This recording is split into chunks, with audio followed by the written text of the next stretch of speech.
শুরু করছি আমার last cycling blog. This is maybe my last cycling blog. এরপর সম্ভবত সাইকেল নিয়ে বের হবে, বাট ব্লগ করা হবে না। আর আমি আসলে অনেক দিন পর এই ব্লগ করতে বের হইলাম। আর আপনারা দেখতে পাচ্ছেন আমার সামনে DJI Osmo Nano।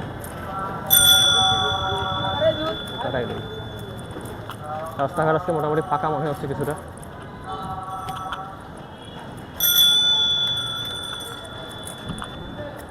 তো এই সেই সুপরিচিত গলি যেটি সময় আমি কমেন্ট করি। আর এটি আমার লাস্ট ব্লগ কেন বলতেছি, কারণ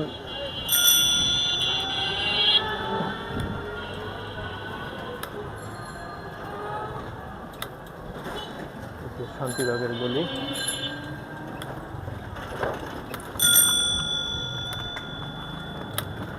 এটা বলতেছিলাম this is my last blog কেন, কারণ আমি আসলে ইউকে চলে যাচ্ছি।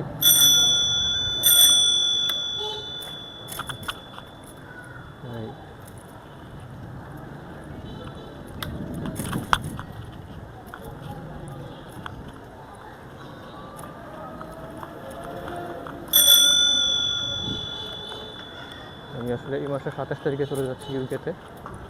সো এটাই হচ্ছে আমার লাস্ট সাইকেলিং ব্লগ। এরপর আমি সাইকেলটা সেল করে দেবো, যদিও এটা আমার সাথে অনেক দিন ধরে ছিল, বলতে পারেন লাইফ পার্টনারের মতো।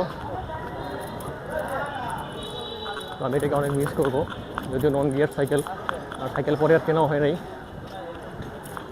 অনেক প্ল্যান ছিল যে ভেলোসিরাটাকে কিনবো, বাট আনফর্চুনেটলি কেনাটা হয়ে ওঠেনি।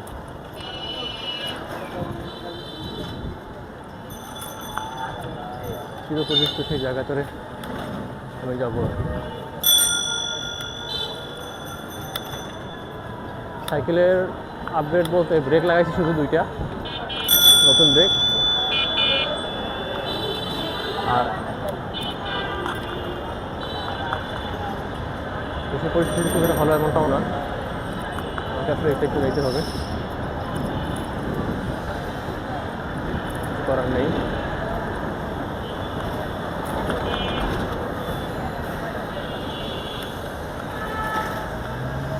এই জায়গাতে জ্যাম লাগে অনেক।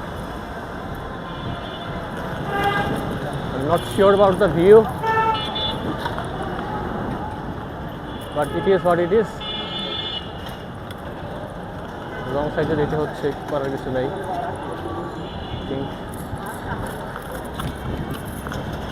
Sorry about that.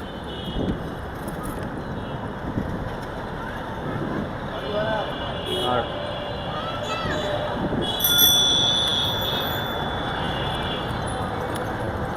এই জিনিসটা আমি অবশ্য কাউকে ডিসক্লোজ করিনি যে আমি ইউকে যাচ্ছি, কারণ আমার ভিসা, তারপর IELTS ভিসা সব কিছুই আমার খুব দ্রুত হয়ে গেছে, আলহামদুলিল্লাহ।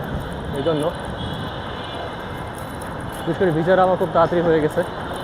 ইউকেতে যাচ্ছি মূলত মাস্টার্স করার জন্য ম্যানচেস্টারে। ইনশাল্লাহ আল্লাহ যদি সহায় থাকে তাহলে আমি এই মাসের 27 তারিখে চলে যাচ্ছি। আর এটাই হচ্ছে আপনারা আমার বাংলাদেশ থাকা লাস্ট ব্লগ মেবি দেখতে পাচ্ছেন, which is captured by the DJI Osmo Action Nano, and also I'm using my external microphone. এখানে দেখেন কীরকম জ্যাম লাগে সবসময়।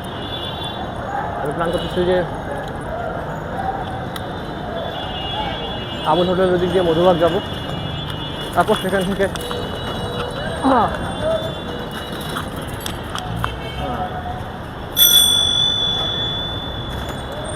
ঢাকা শহরে সাইকেল নিয়ে চলাচল করাটা একটু pretty much riskier।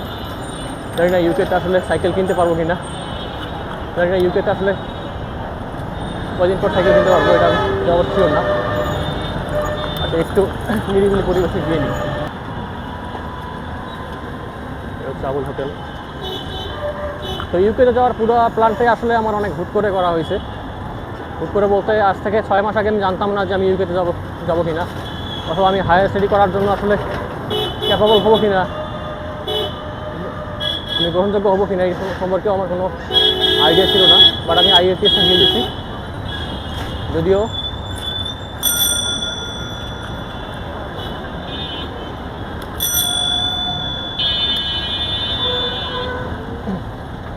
আমি মূলত যাচ্ছি হলো গিয়ে ম্যানচেস্টারে। এই হচ্ছে আবুল হোটেলের গলি। এদিক দিয়ে আমি এদিক দিয়ে শর্টকাট দিয়ে ফিজিল করে যাবো এই প্ল্যান হচ্ছে।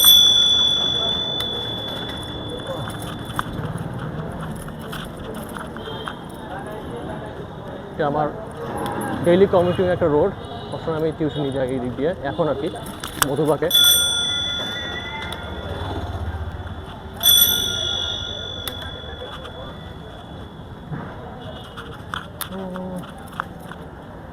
এই জায়গার সবচেয়ে বড় সমস্যা হচ্ছে এখানে 3টা বড় বড় রোড ডিভাইডার আছে, একদম উঁচা উঁচা টাইপের। ওই সাইড দিয়ে এই জাহাজ উপর থেকে ইট করতেছে পাখি।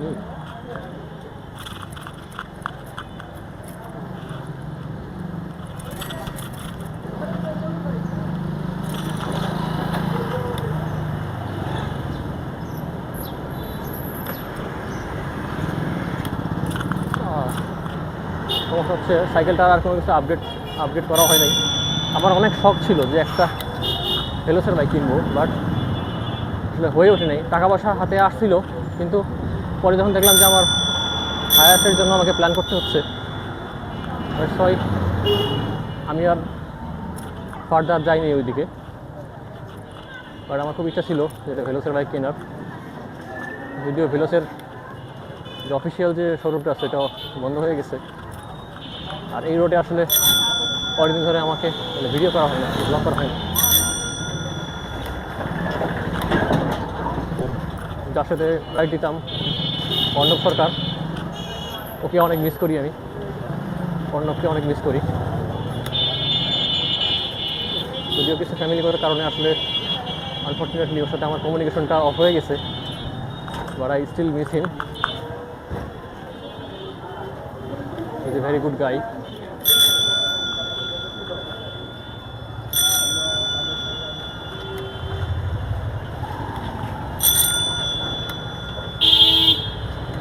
ওর সাথে আমার আসলে দেখা হবে কিনা আর কখনো, নট শিওর অফ দ্যাট,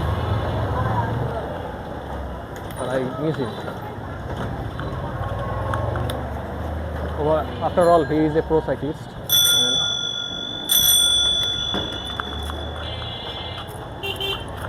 আমরা এমন এমন জায়গায় সাইকেল নিয়ে গেছি যেটা আসলে কল্পনা করার মতো না, এবং ও সাথে ছিল বলে আমরা বলতে গেলে যে অনেক পথ আমরা মানে ফিরে আসতে পারছিলাম আর কি।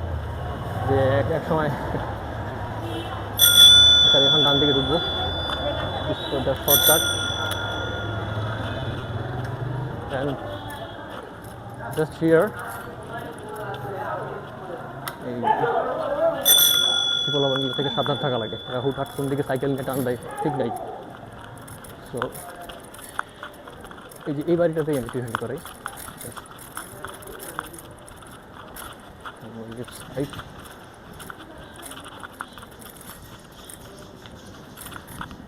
থেকে মালিবাগ থেকে এই পর্যন্ত আসলাম, মধুবাগ পর্যন্ত। এখানকার রিক্সা ভাড়া ধরেন যে আপনার 70 টাকা অ্যাটলিস্ট।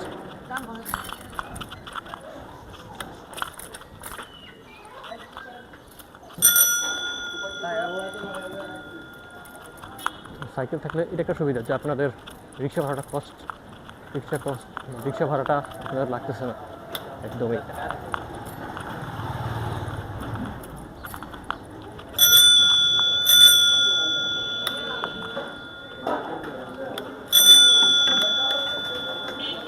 তো আমি যাচ্ছি এখন হাতিরঝিলের ওইদিকে, হচ্ছে মধুবাগ। আজকে অনেকটা ফাঁকা, এমনি সময় অসম্ভব গ্যাঞ্জাম থাকে। যদি হাঁটাহাঁটি করা যায় না সন্ধ্যার দিকে, অনেক ফাঁকা থাকে, অনেক গ্যাঞ্জাম থাকে এখানে আসলে। রাইট সাইডে মন দিব।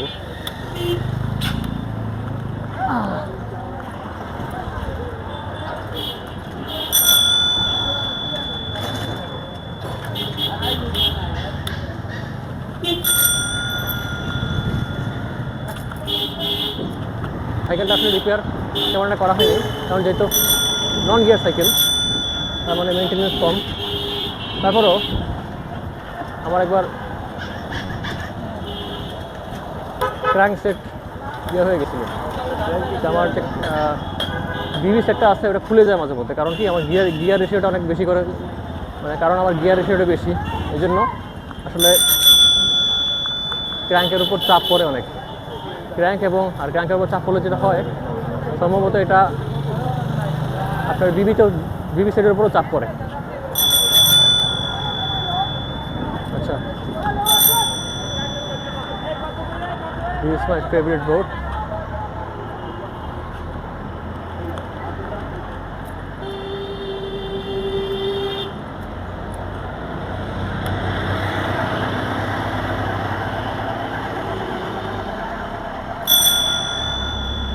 গাড়ি দিই, মানুষ রং সাইড দিয়ে যাওয়া আশা করে, বুঝিনা যারা রং সাইড দিয়ে যাওয়া আশা করে এদেরকে সাইড দিতে গিয়ে আপনার গাড়ি ছেড়ে পড়ে যাবেন। আর বাংলাদেশ যেতে এখন কোনো আইন নেই, তার মানে আপনারা কেউ কিছু করে গেলেও কারো কোনো যায় আসে না, ঠিক আছে? You have to survive with your own responsibility. এটা হচ্ছে হাতির ঝিলের রাস্তা, খুব সুন্দর রাস্তা। এদিক দিয়ে আসলে কথা বলতে বলতে যাওয়া যায়। তো লাইফের ফার্স্ট টাইম আমি একটা হাই কোয়ালিটির অ্যাকশন ক্যামেরা নিয়ে বেরিয়েছি।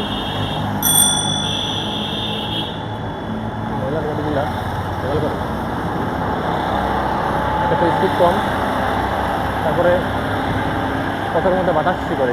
হাতির ঝিল, I will miss this place man, I will miss হাতির ঝিল।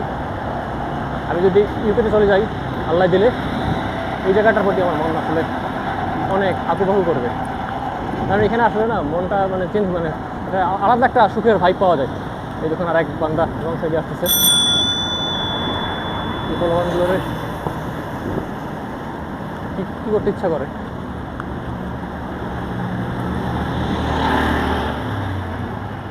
বাংলাদেশের ট্রাফিকের কোনো বালাই নাই, ট্রাফিকের কোনো আসলে রুল রেগুলেশন কিছুই নাই। যে যেমন পারে যে যেমন মাইরা চলে যায় সবাইরে। এই জন্য ক্যামেরা রাখলাম আছে সাথে। হাতির ঝিল শীতকালে, হাতির ঝিলের সবচেয়ে ভালো সৌন্দর্য পাওয়া যায় হচ্ছে আপনার বর্ষাকালে, বৃষ্টি হয়। তবে বৃষ্টি হলে সমস্যা কি, এই জায়গাতে অনেক বেশি পানি জমে। আর আমি যে জায়গায় যাচ্ছি সেই জায়গায় তো আল্লাহ দিলে অল টাইম বৃষ্টি হবে, কখন বৃষ্টি হবে ঠিক নাই। মানে যেটা আমি নেট থেকে শুনছি, যেটা আমি মানুষের কাছে শুনছি যে ম্যানচেস্টারে অল টাইম বৃষ্টি হয়, এখানে লন্ডনের চেয়েও বেশি বৃষ্টি হয় ওই জায়গাতে। সো আর আমাকে অবশ্য বৃষ্টি ভালো লাগে, জানি না, আমাকে বৃষ্টি অনেক ভালো লাগে। ওভারকাস্ট আবহাওয়া দেখলে আমার মনটা ভালো হয়ে যায়। আসলে দেখি ওইখানকার বৃষ্টি কতটুকু এনজয় করতে পারি।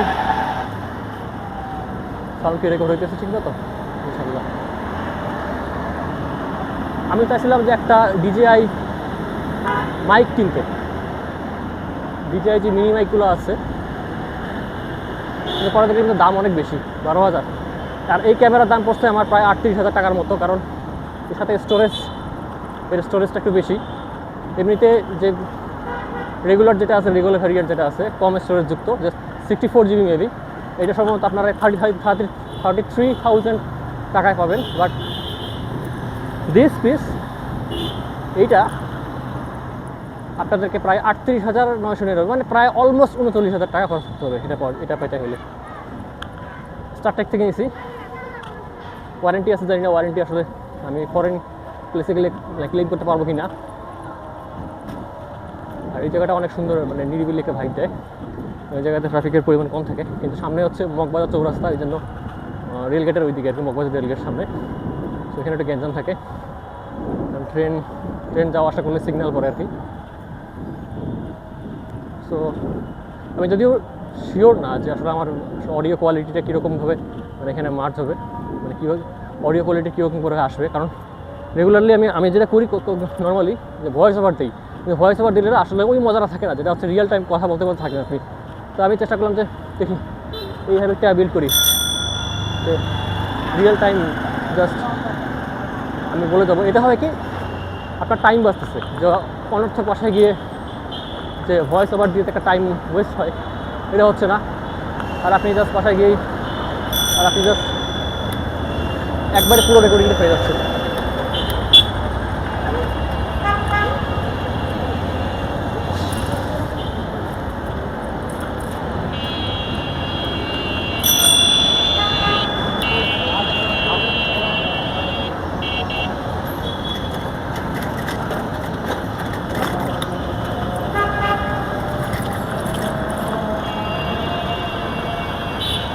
সমস্যা হচ্ছে যে বারে বারে আমার এই লাইটটা না অফ হয়ে যায়, সরি এই লাইটটা না বারবার ঢলে পড়ে।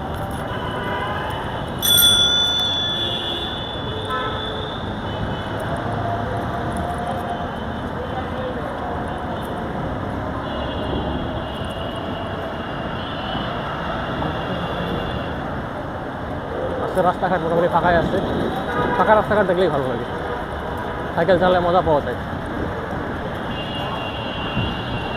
আর জ্যাম থাকলে কেউ কোনো নিয়ম মানে না, সবাই আগাইতে চায় পন্দাবন্দি কইরা, কিন্তু আলটিমেটলি কারো কোনো লাভ হয় না, সবাই জ্যামের মধ্যে করে থাকে। বুঝলেন না, বাঙালিরা একটু বেশি উর্বর মস্তিষ্কের মানুষ। ইনফ্যাক্ট আমিও নিজেও বাঙালি, আমি মনে করি আমি একজন সচেতন বাঙালি।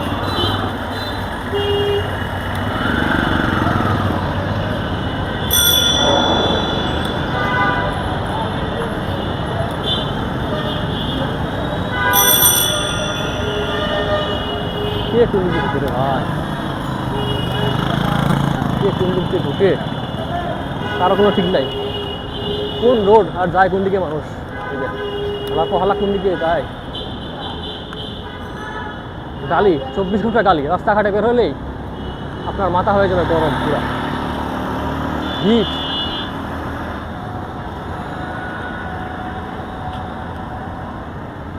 মেবি আমি এই জিনিসটাকে মিস করবে কিনা জানি না, কারণ একবার যেতে পারলে এই আটটা দেশে কেউ কোনোদিন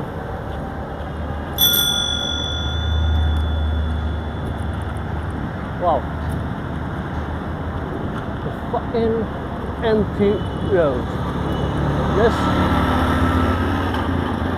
I always dream about that, always dream about that empty road. I can ride my cycle in at full speed. আর আমার সাইকেলে কিন্তু স্পিড অনেক, অলমোস্ট 30 to মানে টান দিলে আসলে এটা 30-40 কিলোমিটার পার আওয়ারের বাইক করে ফেলতে পারে ফাঁকা রাস্তায়। এটাকে আমি গিয়ার রেশিওটা উত্তর করে আমি অ্যাডজাস্ট করে নিচ্ছি, কিন্তু আসলে শুরুর দিকে চাপ লাগে অনেক। এই যে অনেকদিন ধরে যেহেতু সাইকেলে আমি বসি নাই, তার মানে আমার জায়গা মতো খুব পেইন হইতেছে, মানে দুই পায়ের খাজ বরাবর। এটা হচ্ছে কি অনেকদিন দীর্ঘদিন সাইকেলিং না করার ফল, কারণ প্রায় 1 মাসের মতো আমি আসলে রিক্সায় যাওয়া আসা করছিলাম। আসলে কী যে হয়েছিল ওই সময় মনে হচ্ছে যে আর এই জন্য থাকা যাচ্ছে ফিজিক্যাল এক্সারসাইজ করা হয়নি, শরীরে একটু মেদ জমে গেছিলো। ওয়েট আমার ছিল 60 কেজি, 60 কেজি থেকে 1 ক্লাসে আমার ওজন 5 কেজি বেড়ে 65 কেজি হয়ে গেছে। আরেক জায়গায় মাপলাম যে 66 কেজিও হয়ে গেছিলো। তো এই জিনিসটা মোটেও আর কি সুখবর না, শরীরে ওয়েট বেড়ে গেলে সবচেয়ে খারাপ অনুভূতির মধ্যে এটা একটা one of the worst experiences. যাত্রাকে দেখা যাবে আপনার খাইতে কিছু ইচ্ছা করতেছে না, পেট ভরা লাগতেছে, এবং আসলে শরীরে ওই এনার্জিটা থাকে না। কী রে ভাই এত তাড়াহুড়া কিসে, এটাই বুঝি না, এদেরকে কী এমন তাড়াহুড়া।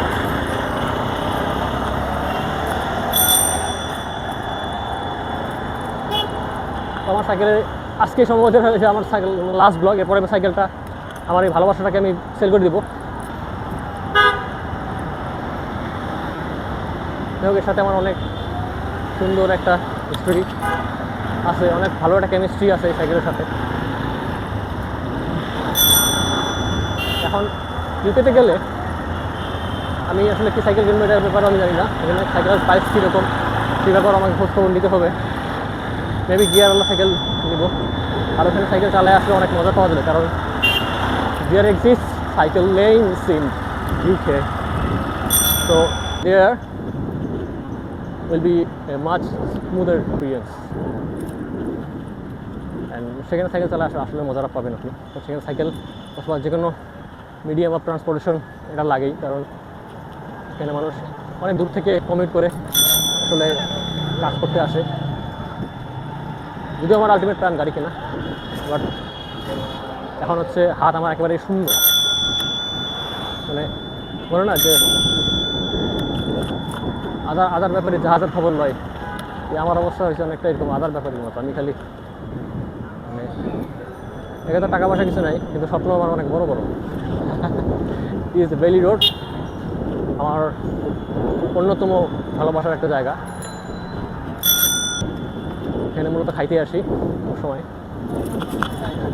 আর ঢাকার যে ফ্রেন্ডগুলো ছিল এরাও আর কি মানে সবার সাথে আসলে কমিউনিকেশনটা অফ হয়ে গেছে, যে যার মতো জায়গায় ব্যস্ততা চলে গেছে, যেমন স্বাভাবিক।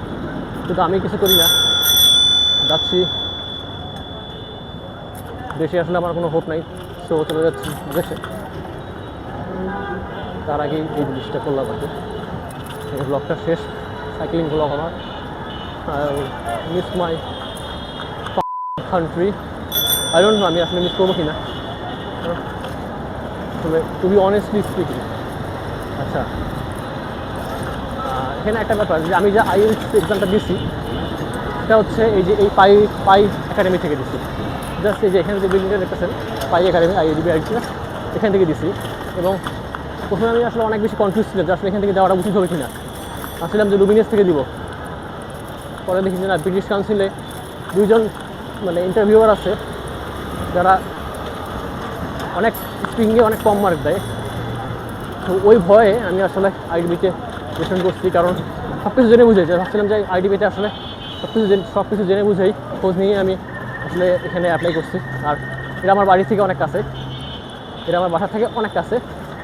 সো আমাকে আসলে যাওয়া আসা নিয়ে খুব একটা প্যারার মধ্যে পড়তে হয়নি। আসছি, রেজিস্ট্রেশন করছি, করার 1 মাস পর হচ্ছে আমি মেন্টরসেও কিছু মক টেস্ট দিয়েছিলাম, 5টা মক টেস্ট দিয়েছিলাম। আমি আসলে কোনো কোচিংও করি নেই, কিছু করি নেই আইএলটিএসের জন্য, কারণ যাদের ছোটোবেলা থেকে ইংলিশে কিছুটা বেশি থাকে মোটামুটি তারা ইউজুয়ালি 7 পাওয়া যায়, তাদের জন্য না। আর অত বেশি লাগেও না, 6 লাগে, 6 থেকে 6.5 লাগে। আর আমার আসলে 7 এবং 7-এর উপর পাইলে স্কলারশিপ পাবেন আপনি। তো আমি নিজেও একটা স্কলারশিপ পেয়েছি।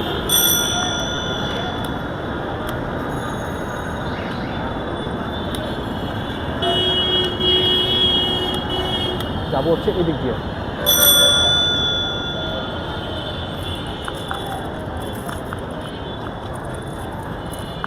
পেয়ে গেছিলাম যে আমার ডিসপ্লেটা আবার ইয়ে হয়ে গেল।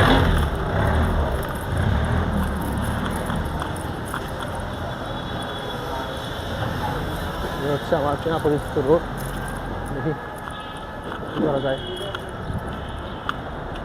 একবারে বাসায় ঢুকে যাবো। এটা হচ্ছে একটা শর্ট রাইড ছিল, বলতে পারেন যে একটা ওয়ার্ম আপ করা টাইপের। মোট 3 থেকে 4 কিলোমিটার। এই যে অটো রিক্সাগুলোর জন্য কিন্তু বিপদ, রাস্তাঘাটে ঠিকমতো চলাফেরা করা যায় না, কারণ হুটহাট এদিকে সেদিকে মোড় নিয়ে লাগাই দেয়, কারণ এদের নিজের উপরে কোনো কন্ট্রোল নাই। তো বারবার হর্ন দিয়ে সাবধান করা লাগে এদেরকে, বারবার বেল দিয়ে সাবধান করা লাগে। এই হচ্ছে আমার গলি। সো আজকের রাইড এ পর্যন্তই। ভিডিওটি ভালো লাগলে অবশ্যই লাইক করুন, শেয়ার করুন, এবং এই ধরনের ভিডিও ভবিষ্যতে আরও পেতে চাইলে আমার চ্যানেলটি সাবস্ক্রাইব করার অনুরোধ রইল। ধন্যবাদ। আসসালামু আলাইকুম।